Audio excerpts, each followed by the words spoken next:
Salam sejahtera Malaysia. Selamat petang tuan-tuan dan puan-puan yang dihormati sekalian. Hari ini 8 hari bulan September tahun 2022, jam 1.20 petang waktu Sabah.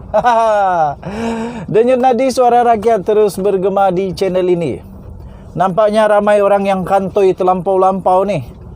Ramai orang yang kantoi habis. Antara yang kantoi adalah Lokman Adam dan ramai lagi yang lain lah. Mereka mengaku bahawa ramai yang bersolardirati, entah apa-apa ajalah untuk Najib Razak.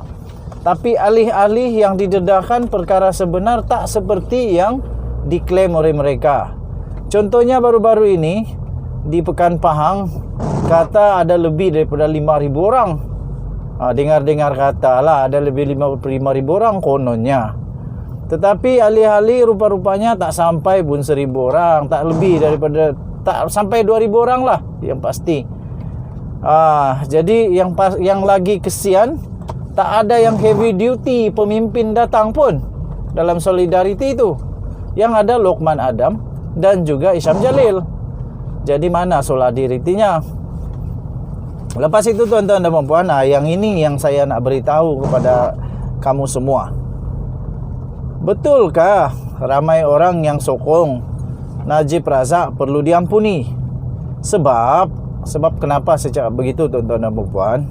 Baru-baru ini tersebar di media massa, di-share sampailah tempat saya pun kena share juga.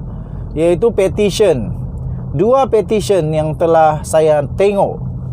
Petition pertama adalah supaya Najib Razak dibebaskan, diampuni. Petition kedua adalah supaya Najib Razak tidak wajar diampuni. Nah, kedua-duanya ramai orang yang pergi mengundi.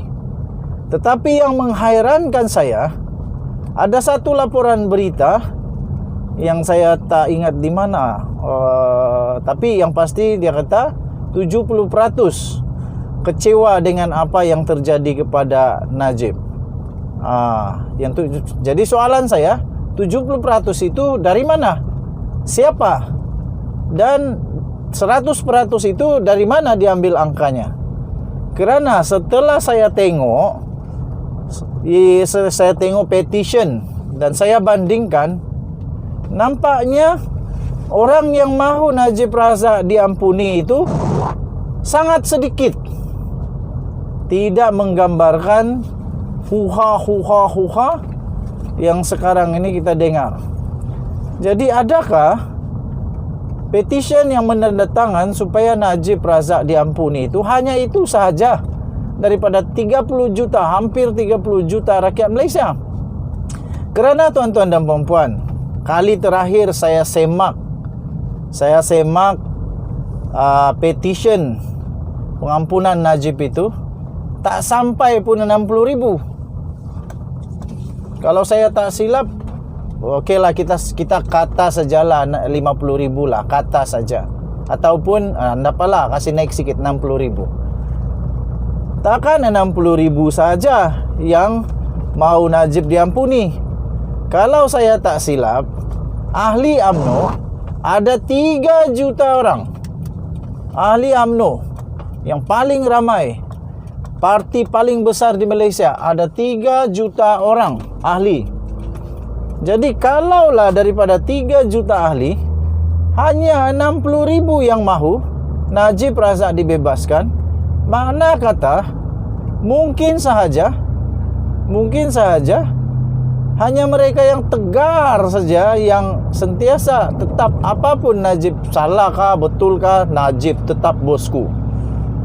Manakala tuan-tuan dan puan-puan, yang mengejutkan ialah yang mahu supaya Najib Razak tidak diampuni dan berkata tidak wajar diampuni, setakat terakhir saya tengok menghampiri 130,000 petition tanda tangan secara online. Mana kata lebih ramai yang mahu Najib diteruskan untuk dipenjara. Nantilah, sudah cukup masa, dah rasa okey, settle down, dah bertaubat, dah insaf, bolehlah memohon semula pengampunan diraja. Tapi tak logik untuk tak sampai sebulan pun, untuk penjara 12 tahun, tak sampai sebulan pun dah nak dikasih lepas. Tak adil lah untuk yang lain. Tak adil lah untuk yang lain. Pertama. Kedua, ini akan jadi satu reference case. Satu reference case untuk masa akan datang untuk perundangan Malaysia. Jadi itu bahaya. Alih-alih tuan-tuan dan puan-puan, Seri Paduka Baginda yang di-Pertuan Agong, Duli Yang Maha Mulia Seri Paduka Baginda yang di-Pertuan Agong bertitah bahawa hukuman dan pengampunan tidak wajar diberikan sewenang-wenangnya. Kemudian salah seorang daripada ahli jawatan kuasa pengampunan, jawatan kuasa pengampunan ataupun badan pengampunan itu, iaitu Syahidan Kasim, mengakui bahawa titah Seri Paduka Baginda yang di-Pertuan Agong itu akan menjadi satu menjadi basic of decision making, menjadi asas untuk membuat keputusan sama ada Najib Razak diampuni atau tidak. Menyingkap semula kepada titah Seri Paduka Baginda yang di-Pertuan Agong, kalau lihat dengar berulang kali, kita dapati peluang untuk Najib Razak diampuni amat tipis.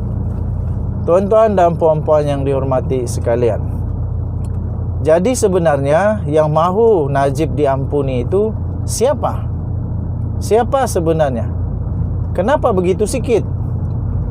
Nampaknya rakyat Malaysia tetap mahu badan kehakiman punya keputusan adalah keputusan terbaik, keputusan yang perlu diikut kerana kita berpegang kepada rukun negara, kedaulatan undang-undang, keluhuran perlembagaan, kesopanan dan kesusilaan. Yang pertama ialah kesetiaan kepada raja dan negara.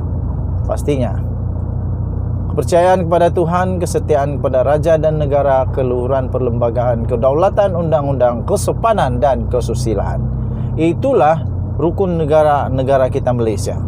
Kerana itu kita menghormati keputusan ini. Denyut nadi suara rakyat bergema di channel ini. Kita jumpa lagi. Bye-bye.